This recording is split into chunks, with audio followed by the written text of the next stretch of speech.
जी अस्सलाम वालेकुम, कैसे हैं तमाम दोस्तों। मैं आप सबका भाई हकीम अतीक और गोरा। दोस्तों हमारे साथ आज एक और न्यू पेशेंट मौजूद है, दाऊद भट्ट साहब इनका नाम है। अल्हम्दुलिल्लाह 4 हफ्ते सिर्फ इन्होंने मेडिसिन खाई है, अल्लाह पाक ने बहुत फजल किया। पहले इनसे पूछना फिर आपको बताते हैं। इनका टोकन नंबर है 12212, इनका टोकन नंबर है। पहले इनसे पूछते हैं फिर आपको बताते हैं। अस्सलाम वालेकुम जी। वालेकुम सलाम। ये जनाब दाऊद भट्ट साहब, सब तो पहले अपना एरिया डिफाइन करो, केड़े इलाके दे हो सर? जी जिला लोधरा तो है जी। जिला लोधरा, शहर तो है। ठीक है जी। अच्छा, मेन शहर ची रहिंदे हो जी? बिल्कुल शहर। ठीक है भट्ट साहब, केड़ा काम शाम अपना जी? पहले तो पोल्ट्री फार्म में काम सीगा। ठीक है जी। वो भी हम छड़ छड़िया है। ठीक है। बच्चे जड़े में काम करते हैं।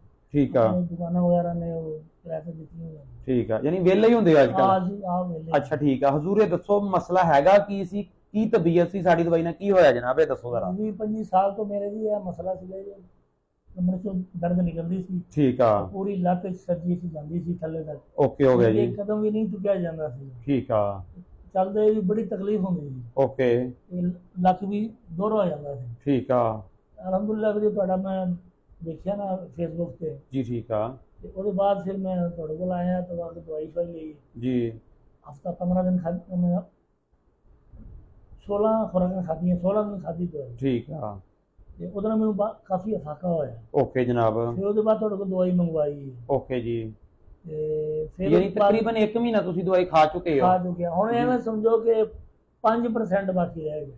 5% बाकी रह गया, 95% यानी कवर हो गया। अल्हम्दुलिल्लाह माशाल्लाह जी माशाल्लाह। दसो सर को मालिश तो नहीं दी? नहीं कोई ताड़ी नाड़ तो नहीं खिंची? नहीं। सिर्फ खावन वाली पुड़ी सी? हाँ जी।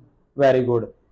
दोस्तों गल करने का मकसद है शफा अल्लाह पाक देंदा, करम अल्लाह पाक करदा। यार मसला जेड़ा मर्जी हो, जिन्ना मर्जी पुराना हो, नवा हो, ताज़ा हो, यार मसले नूं समझो, ओदे मुताबिक इलाज करो। अल्हम्दुलिल्लाह अल्लाह पाक फजल कर देंदी। बहुत शुक्रिया, थैंक यू, अस्सलाम जी।